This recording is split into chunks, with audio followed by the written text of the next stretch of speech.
聯合辦嘅限制同法律服務嘅真正角色。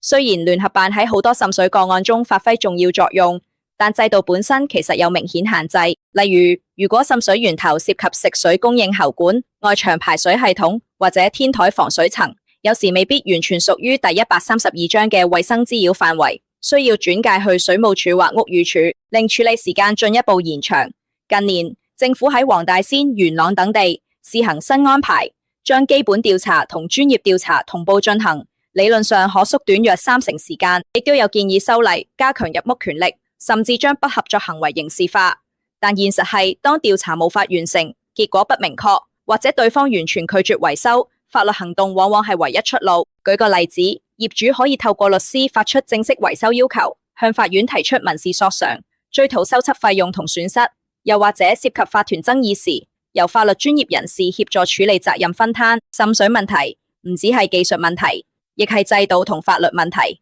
及早了解聯合辦嘅角色同限制，再配合適當嘅法律策略，先至可以真正有效解決糾紛。